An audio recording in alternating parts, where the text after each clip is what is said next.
Hi friends, welcome to mission government service. তো আজকে আমি ডাব্লিউবিপি কনস্টেবলের জন্য একটা ম্যাথ প্র্যাকটিস সেট দেবো, যেটা শুধুমাত্র ডাব্লিউবিপি না, গ্রুপ ডি, ডাব্লিউবি, এসআই বা সামনে যে পরীক্ষা আছে ফুড ইন্সপেক্টর, প্রতিটা পরীক্ষার জন্য ইকুয়ালি ইম্পর্ট্যান্ট।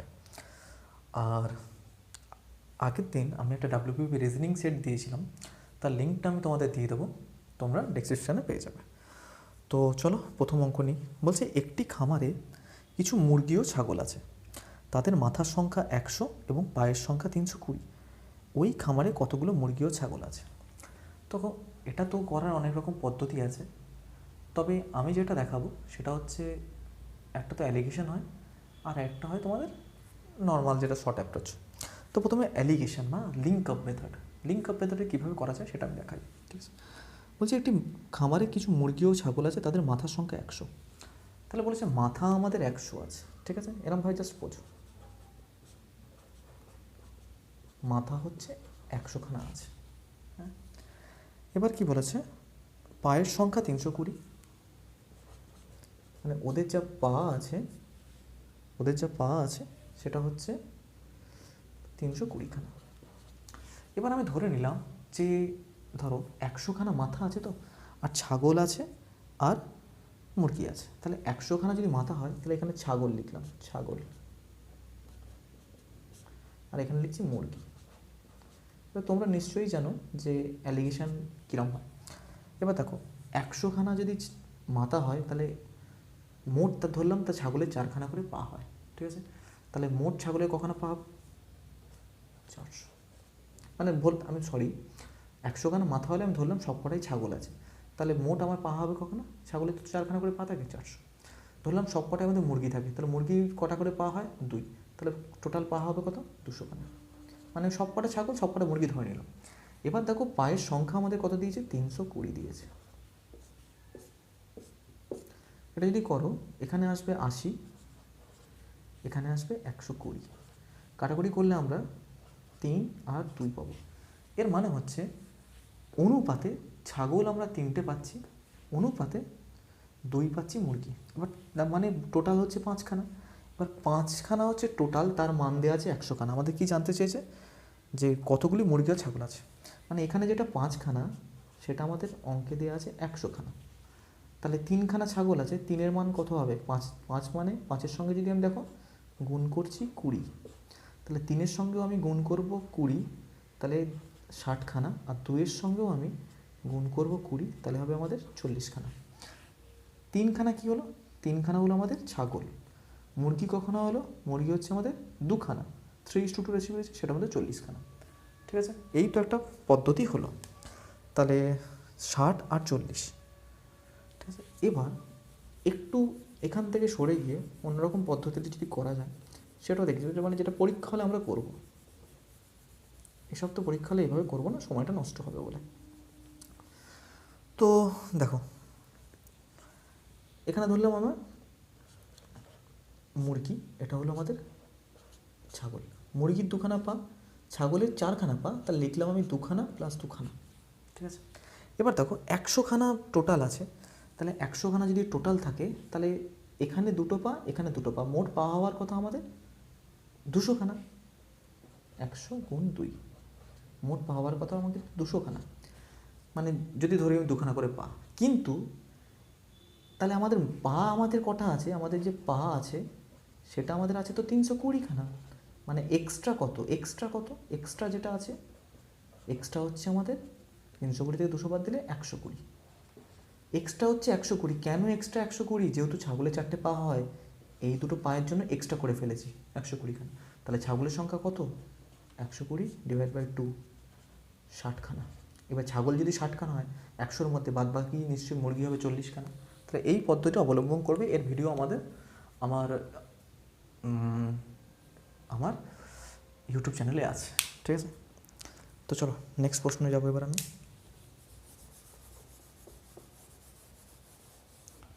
আচ্ছা, নেক্সটটা কী বলেছে দেখি। বলছে 4জন লোক 4 দিনে 4টে মধু তৈরি করতে পারে, 200 জন লোক 200 দিনে কটা মধু তৈরি করবে?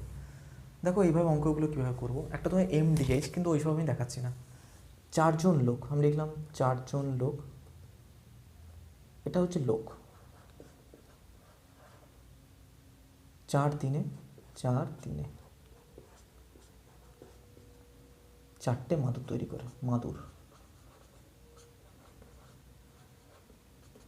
বলেছে 200 জন লোক 200 দিনে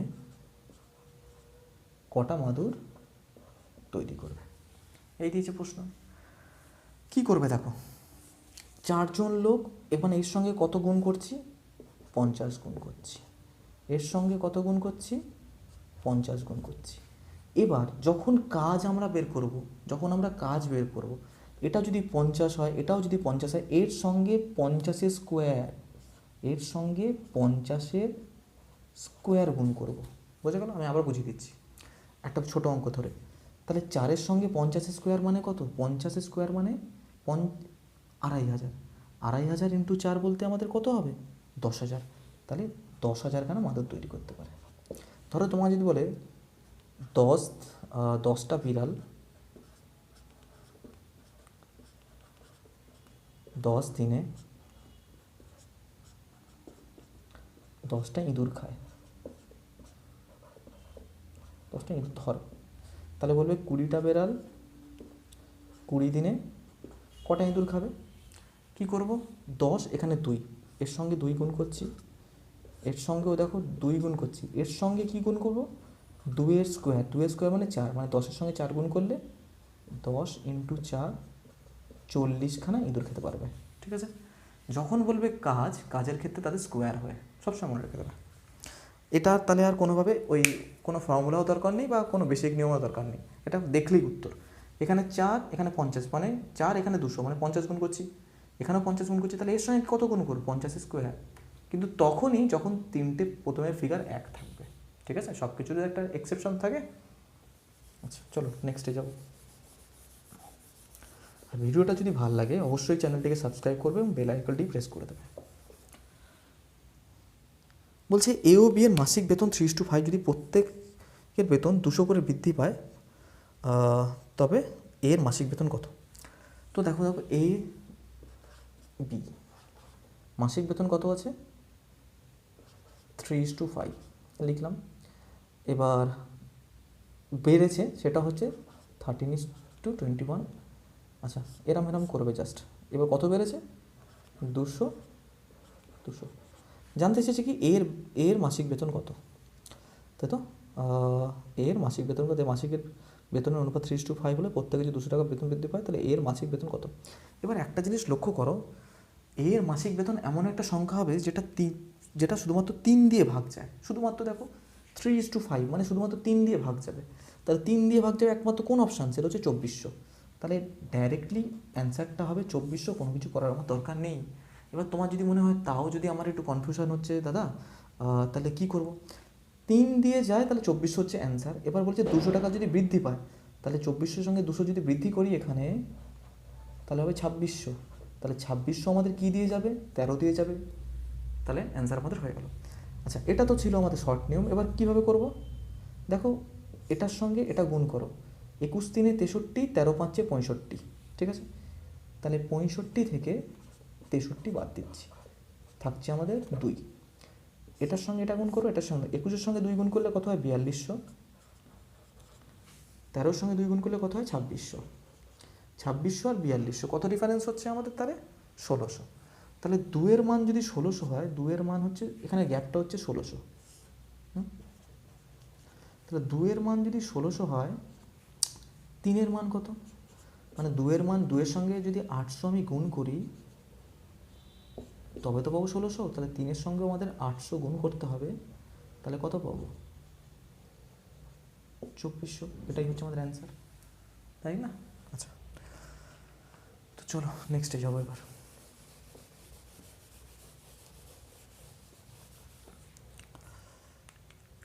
নেক্সট কি বলেছে, এ ও বি একটি যৌথ ব্যবসায় 5:4 অনুপাতে টাকা বিনিয়োগ করে। যদি মোট লভ্যাংশ 4% দান করার পর এর 480 টাকা থাকে, তবে মোট লভ্যাংশ কত? যাই সংখ্যা হবে, মোট লভ্যাংশ বলতে কি, দেখো 5:4, A/B, 5:4।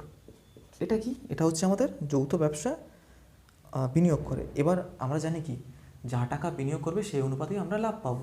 মানে 5:4 টাকা বিনিয়োগ করলে 5:4 আমরা লাভ পাবো। তাহলে কত হবে? তাহলে মোট লভ্যাংশ হচ্ছে আমাদের, মোট লভ্যাংশ এই হিসাব মতন কত হচ্ছে 9। তাহলে আমাদের জানতে যে মোট লভ্যাংশ কত। তাহলে যে অ্যান্সারটা হবে শুধুমাত্র 9 দিয়েই ভাগ যাবে। তো 9 দিয়ে ভাগ যাবে একমাত্র কোন অ্যান্সার? সেটা হচ্ছে 900। তাহলে অ্যান্সারটা হবে 900। কিচ্ছু করার দরকার নেই, পরীক্ষার সময় এরকম দেখলে ডাইরেক্ট মারবে। 100% কনফিডেন্সের সঙ্গে বলছি অ্যান্সার ঠিক হবে, ঠিক আছে? কিন্তু দেখতে হবে অন্য কোনো সংখ্যা 9 দিয়ে ভাগ যাচ্ছে কিনা। এখানে কেবলমাত্র কোনোটা 9 দিয়ে ভাগ যাচ্ছে না, তবেই কিন্তু অ্যান্সার হলো। অনেক ক্ষেত্রে 9 দিয়ে 2-3টে অপশান থাকে। এটা প্র্যাকটিস করতে করতে তোমাদের মানে এই স্পিডটা বেড়ে যাবে, ঠিক আছে? দেখো এই অঙ্কটা সলভ করতে আমার নিশ্চয়ই কিছু সময় লাগবে, কিন্তু ডাইরেক্ট 9 ফর 900 করলে আমাদের তো নিমেষের মতো অঙ্ক হয়ে যাবে, তাই না? এবার আমি এইভাবেও করে দিচ্ছি, ঠিক আছে? বলছি যদি মোট লভ্যাংশ 4% দান করার পর এত টাকা হয় 4%। এবার যারা আমার কাছে পার্সেন্টেজ করেছে তারা জানে 4% মানে কত? 1/25। 25-এর মধ্যে ও যদি 1 দান করে, ওর কাছে থাকে হচ্ছে 24।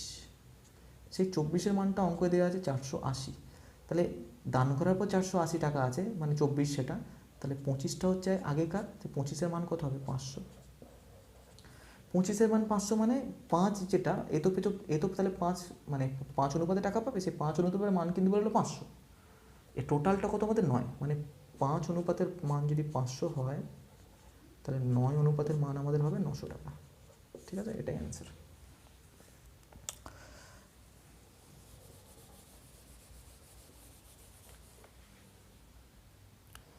বলছে এক ব্যক্তি 480 টাকা কিছু দ্রব্য কিনলো, মোট দ্রব্যর 1/5 অংশ 20% ক্ষতিতে বিক্রি করলো।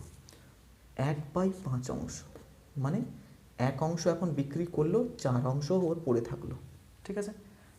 5-এর মধ্যে 1 বিক্রি হয়ে গেল, তার 4 পড়ে থাকলো। এবার কি বলছে যে 1/5 অংশ 20% ক্ষতিতে বিক্রি করলো। তাহলে 1 ইন্টু 25%, এটা মাইনাসে, তাহলে এজার রেজাল্টটা আমাকে কত দেবে? -25। এবার বলছে বাকি অংশ কত শতকরা হারে বিক্রি করলে মোটের ওপর 25% লাভ থাকবে। আচ্ছা বেশ, তাহলে আমাদের মোটটা কত ছিল? মোট দেখো 5 ছিল, 5-এর সঙ্গে 25%ও লাভ থাকবে, মানে হচ্ছে 125 থাকবে।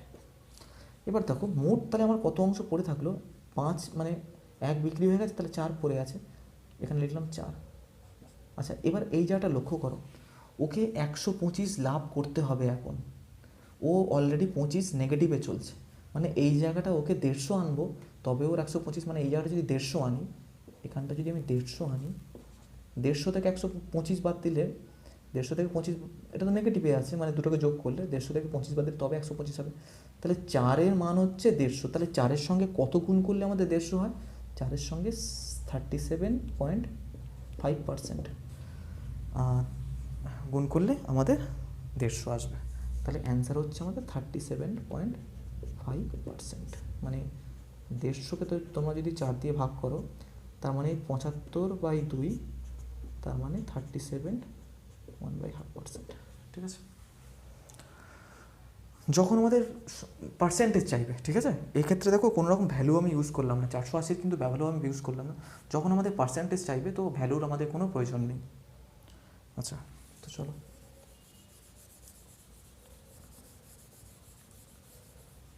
বলছে এক ভ্যালু, তো কী বলছে দেখো পরের প্রশ্ন, বলছে একজন বালক 15 কিলোমিটার গতিতে গেলে ওর 20 মিনিট দেরি হয়। তাহলে লিখলাম 15 কিলোমিটার। 5 কিলোমিটার যদি পরবর্তীকালে স্পিড বাড়ায়, তাহলে 15 থেকে 5 বাড়লে 20, তাহলে এখানে একটা ডিস্টেন্স নিয়ে তখন ওর বলেছে 10 মিনিট দেরি হয়। আগে 20 মিনিট দেরি হতো, এখন 10 মিনিট দেরি হয়, মানে ডিফারেন্স হচ্ছে আমাদের 10 মিনিট। তাহলে এখানে একটা যেরকম নিলাম হচ্ছে আমি 60। এই 60টা হচ্ছে কী নিলাম? আমরা ডিস্টেন্স নিলাম হিসেব মতো। তাহলে এখানে 4 ঘন্টা নিল, মানে এটা 15 স্পিড ছিল, 60 কিলোমিটার হচ্ছে ডিস্টেন্স, তাহলে 4 ঘন্টা নেবে। এটা 20 স্পিড ছিল, 60 কিলোমিটার ডিস্টেন্স, তাহলে এটা 3 ঘন্টা নেবে। এবার বলছে দেখো ওদের যে টাইমের যে গ্যাপ সেটা হচ্ছে 10 মিনিট, মানে 20 - 10 সেটা হচ্ছে 10 মিনিট। এবার আমাদের গ্যাপটা দেখো 1, মানে আমাদের যেটা 1 সেটা হচ্ছে 10 মিনিট, মানে আমাদের যেটা 1 ঘন্টা, মানে আমাদের যেটা 60 মিনিট, ওরা বলেছে 10 মিনিট, বুঝতে পেরেছ? মানে 1 ঘন্টা বলতে 60 মিনিট, তাহলে আমাদের যেটা 60 মিনিট সেটা ওরা বলেছে 10 মিনিট। তাহলে গুণ করছি কী দিয়ে বলো? 1/6 দিয়ে গুণ করছি, 6-এর সঙ্গে 60-এর সঙ্গে 1/6 করলে 10 হয়। তাহলে 60 আমাদের ডিস্টেন্স ধরেছিলাম, তো 60 ইন্টু 1/6, এটাও অ্যান্সার হবে আমাদের 10। বুঝা গেছে? বা এইভাবে যদি কেউ না করার চেষ্টা এরকম করো, দুটো স্পিডকে নাও, দুটো স্পিড হচ্ছে কত, একটা 15 ইন্টু 20, এদের ডিফারেন্স হচ্ছে কত, এদের ডিফারেন্স নেবে 5 ইন্টু টাইমের গ্যাপটা মানে 10, আর ঘন্টায় করলে 60।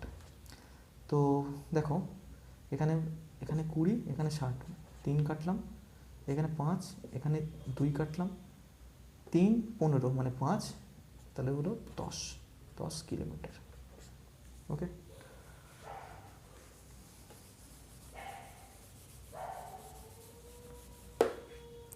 তো নেক্সট প্রশ্ন কি বলছে দেখো, 2 + √3 এরকম দিয়েছে, 2 + √3 divide by 2 - √3 plus 2 - √3 divide by 2 + √3। দেখো এই টাইপের অঙ্ক শর্টে করতে গেলে কীভাবে করবো, যদি তোমাদের কাছে কখনো কন্ডিশন থাকে √a plus √b divide by √a minus √b plus √a minus √b plus √a plus √b, যদি এরকম থাকে কন্ডিশন ভালো করে দেখে নেবে, তাহলে এই ক্ষেত্রে কী করবো, 2a plus b divide by এদের যে গ্যাপ a মাইনাস b, এরকম দেখতে তো অসুবিধা হচ্ছে, কিন্তু এরকম যদি কন্ডিশন থাকে, তাহলে দেখো এখানে দেখো 2 আছে, এখানে যে 2টা আছে, এই 2টাকে যদি আমি রুটের মধ্যে করে নিই তাহলে আমার কি সুবিধা হবে, তাহলে এটাকে যদি 2টাকে যদি আমি লিখি √4, এটাকেও যদি লিখি √4, এটাকেও যদি লিখি √4, এটাকেও যদি লিখি √4, লেখা যেতে পারে 4 √ 2। তাহলে কী বলেছি, 2a + b by a minus b, তাহলে 2 লিখলাম, a + b মানে 4 আর 3 7 divide by a minus b মানে 4 - 1 1, তাহলে 4 আর 3 7 × 2 = 14, অ্যান্সার হচ্ছে 14। ঠিক আছে, এটা পরীক্ষা হলে এইভাবেই করতে হবে, আমি শর্টেই দেখালাম। ঠিক আছে,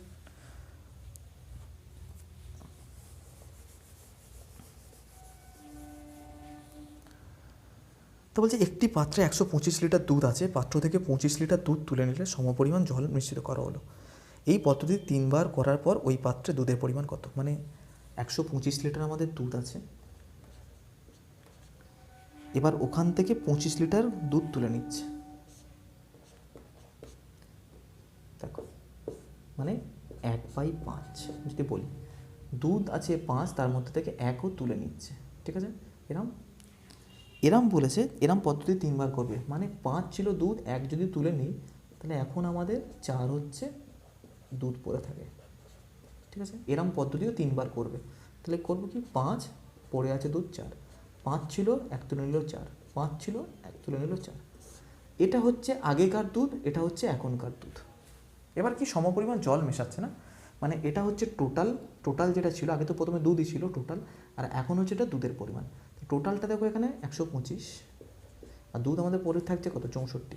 এবার 125টা আমাদের 125ই দেওয়া আছে অঙ্কে, মানে টোটাল, তাহলে এটাও 64টা 64 অ্যান্সার হবে। তারপর চলো পরের প্রশ্ন।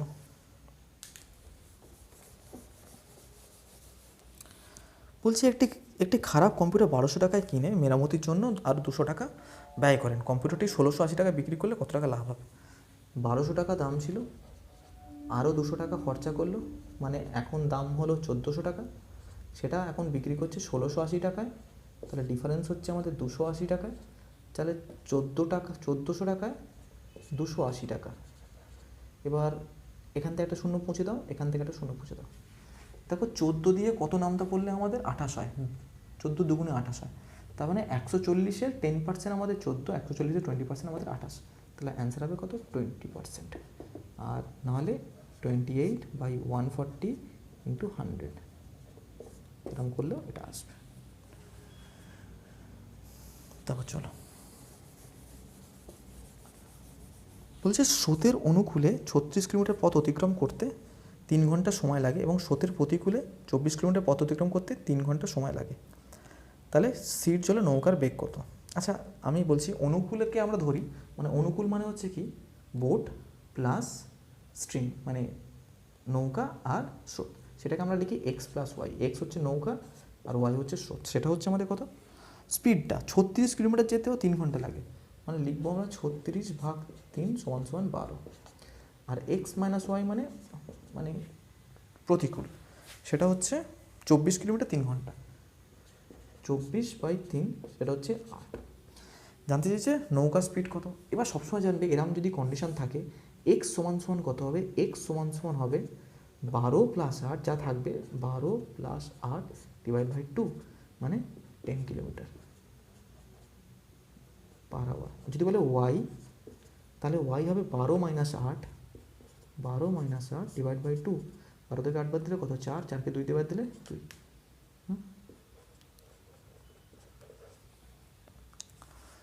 আচ্ছা, বলছি একটি আয়তকার বাগানে 6 মিটার দৈর্ঘ্য বৃদ্ধি করলে ক্ষেত্রফল 54 মিটার বাড়ে। ধরো একটা আয়তকার বাগান আছে, এবার এটা তো আচ্ছা ঠিক আছে, 6 মিটার দৈর্ঘ্য যদি বৃদ্ধি করি, ধরো এত দূর আছে, এখান থেকে 6 মিটার বৃদ্ধি করছি, তাহলে ওটা দৈর্ঘ্য মানে এটাও দৈর্ঘ্য মানে বৃদ্ধি করবে। এর ফলে কী হবে, ক্ষেত্রফল আমাদের 54 মিটার বেড়ে যাবে। এটা হচ্ছে 6, ঠিক আছে। তাহলে দেখো এই যে আমাদের প্রস্থ সেটা কিন্তু একই আছে, প্রস্থ একই আছে, প্রস্থ আমাদের একই আছে, তাহলে এখান থেকে একটা লাইনে ড্র করব, মানে মিলিয়ে দিলাম, তাহলে দৈর্ঘ্যই বেড়েছে। তাহলে ক্ষেত্রফল বেড়েছে আমাদের 54, দৈর্ঘ্য মানে ক্ষেত্রফল তাহলে আমাদের 54 বেড়েছে, দৈর্ঘ্য বেড়েছে 9, তাহলে দৈর্ঘ্য বেড়েছে 6, তাহলে প্রস্থ কত, প্রস্থ হবে না 9, 6-এর সঙ্গে 9 গুণ করলে তবে তো আমি একটা আয়তক্ষেত্রের এরিয়া পাবো, মানে রেক্ট্যাঙ্গেল পাবো, তাহলে অ্যান্সার হবে আমাদের 9। ঠিক আছে। আচ্ছা, তারপর চলো নেক্সট অঙ্কে যাব। বলছে কিছু সংখ্যক লোক 50 দিনে একটি কাজ করে, আরও 3জন লোক বেশি নিযুক্ত করলে তবে ওই কাজ শেষ হয় 50 দিন, 5 দিন কম লাগে। তাহলে প্রথমে একটা কাজ ছিল, সেটা প্রথম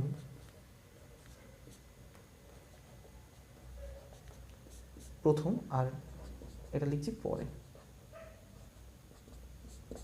তাহলে প্রথমে যখন কাজ করতো তখন 50 জন মিলে কাজ করতো, পরে বলছে 5 জন আরও 50 দিনে কাজ করতো, এখন বলছে পরে 5 দিন কম লাগে, মানে 45 দিন লাগে। এটা আমাদের কি ডেজের রেশিও, ডেজের যে অনুপাত হচ্ছে সেটা এটা। এখন আমাদের মানে মানুষ মানে মেন জানবে দিন যদি বেশি লাগে, মানে সময় যদি আমাদের বেশি লাগে তাহলে কম লোক কাজ করতো, আর সময় যদি কম লাগে তার মানে বেশি লোক কাজ করেছে। সাধারণ ব্যাপার, সময় কখন আমাদের কম লাগবে, যখন আমাদের লোক অনেক কাজ করবে, আর সময় কখন আমাদের বেশি লাগবে, যখন লোক কম কাজ করবে। তাহলে মেন এন্ড রেশিও তার উল্টো হয়। এবার এটা যদি কাটো তাহলে 5, 10, 5, 9, তাহলে 10:9 আছে, হবে 9:10। এবার দেখো তার মানে আগে আমাদের 9 জন কাজ করতো, এখন আমাদের 10 জন কাজ করে। এবার সেটাই আমাদের অঙ্কে বলছে যে 3 জন লোক আরও যদি বেশি কাজ করতো, তাহলে এখানকার ডিফারেন্স হচ্ছে আমাদের 1, অঙ্কে বলেছে সেটা 3। বলছে তাহলে আগে কতজন লোক কাজ করতো, আগে 9 জন কাজ করতো, 1-এর মান যদি 3 হয় তাহলে 9-এর মান কত হবে, 27। মানে এর সঙ্গে তো আমরা 3 গুণ করছি না, তাহলে এর সঙ্গেও 3 গুণ করবো, অ্যান্সার হবে 27। আচ্ছা চলো নেক্সট প্রশ্নে যাবো। বলছি 1 কিলোগ্রাম চায়ের মূল্য 25% বৃদ্ধি পেলে মূল্য বৃদ্ধি পায় 12 টাকা, তবে আগে চায়ের মূল্য কত ছিল, তবে ওই চায়ের নতুন মূল্য কত। আচ্ছা বলছি 1 কিলোগ্রাম চায়ের মূল্য 25% বৃদ্ধি পাচ্ছে, 25% বৃদ্ধি পাচ্ছে। তার জন্য কী হচ্ছে, তার জন্য আমরা বৃদ্ধি পেলে, আচ্ছা এটা অন্য প্রশ্ন করে, 1 কিলোগ্রাম চায়ের মূল্য 25% বৃদ্ধি পেলে মূল্য বৃদ্ধি পায় 12 টাকা। তাহলে 20% বৃদ্ধি পেলে, 20% বৃদ্ধি পেলে মূল্য হচ্ছে সেটা 12 টাকা, তাহলে 100% সমান কত, 100% সমান এর সঙ্গে মানে 25% সমান 12, 100% মানে এর সঙ্গে 4 গুণ করছি, তাহলে এর সঙ্গেও 4 গুণ করবো, তাহলে সেটা হবে কত, 48। এবার বলেছে কি, তবে ওই চায়ের নতুন মূল্য কত, মানে 100%-এর দাম হলো আমাদের 48, তখন 12% বেড়েছে না, তাহলে 12% বাড়লে কত, 48-এর সঙ্গে আর 12 যোগ করবো, মানে কত হবে, 60 টাকা হবে। বা এটা যদি অন্যভাবে করে দেখো 25% বৃদ্ধি পেয়েছে, 25% মানে যদি ফ্র্যাকশন দিয়ে করো মানে হচ্ছে 1/4। আগে 4 টাকা দাম ছিল, এখন 5 টাকা দাম হয়েছে, ঠিক আছে। এবার মানে 1 টাকা বেড়েছে, তাহলে একের মান আমাদের কত? একের মান আমাদের হচ্ছে 12 টাকা। আগে 4 টাকা ছিল, এখন 1 টাকা বেড়েছে, মানে নতুন দাম হচ্ছে 5 টাকা। তাহলে 5-এর দাম কত হবে আমাদের? 60। এর সঙ্গে 12 গুণ করছি, 5-এর সঙ্গে 12 গুণ করলে 60 হয়। আচ্ছা চলো পরের প্রশ্ন। বলছে কোনো আসল 2 বছরে জটিল সুদে আসলে 9/4 গুণ হয়। আচ্ছা, এরকম যখনই প্রশ্ন দেবে 2 বছর হোক 3 বছর হোক, 2 বছর হলে স্কোয়ার করবে মানে বর্গ করবে, বর্গ রুট করবে মানে বর্গমূল করবে, আর 3 বছর হলে স্কোয়ার রুট করবে, এই 3 বছর হলে কিউব রুট করবে। দিয়েছে 9/4, 9/4 এরকম দিয়েছে। তার মানে কি বলতো, যেটা আমাদের 2 বছরে যদি কোনো আসল জটিল সুদের 2 বছরে সুদের মূল্যে 4/9 হয়, মানে প্রথমে ছিল আমাদের 4, সেটা হয়ে গেছে এখন 9। প্রথমে ছিল আমাদের 4, সেটা হয়ে গেছে এখন 9। 2 বছরে হয়েছে, ঠিক আছে। জাস্ট কি করব, 4 নেব, 9 নেব, এটাকে স্কোয়ার রুট করবো, এটাকে স্কোয়ার রুট, এটা ছিল তাহলে 2, এটা হচ্ছে 3। মানে যে টাকা আমাদের 2 ছিল সে টাকা হচ্ছে 3 টাকা হয়, মানে 1 টাকা হয় ইন্টারেস্ট। 2 টাকার টাকা 3 টাকায় হয় কম্পাউন্ড ইন্টারেস্টে, তাহলে 1 টাকা নিশ্চয়ই ইন্টারেস্ট। তাহলে 1 টাকা ইন্টারেস্ট কার উপরে? 2 টাকার উপরে, মানে 50% আমাদের ইন্টারেস্ট রেট, ঠিক আছে। আচ্ছা চলো পরের প্রশ্ন। বলছে a/2 b/5, a/2 equal to b/5 equal to c/8 হলে a minus b plus c divide by b এর মান কত? এরকম যদি থাকবে, যদি রেশিও যদি এরকম বলে, তাহলে a এর মান 2 হয়, b এর মান 5 হয়, c এর মান 8ই হয়, ঠিক আছে। কেটে ধরার কোনো দরকার নেই। তাহলে a এর মান যদি 2 হয় 2 লিখলাম, b এর মান আছে -5, তাহলে -5 লিখলাম, c এর মান 8 যদি থাকে, আর এখানে b এর মান 5, তাহলে 8 আর 2 10, 10 থেকে 5 বাদ দিলে 5, 5/5, অ্যান্সার 1। তো এই ছিল আমাদের মোট প্রশ্ন। তো তোমাদের যদি ভিডিওটা ভালো লাগে অবশ্যই লাইক, শেয়ার এবং কমেন্ট করে চ্যানেলটিকে সাবস্ক্রাইব করো।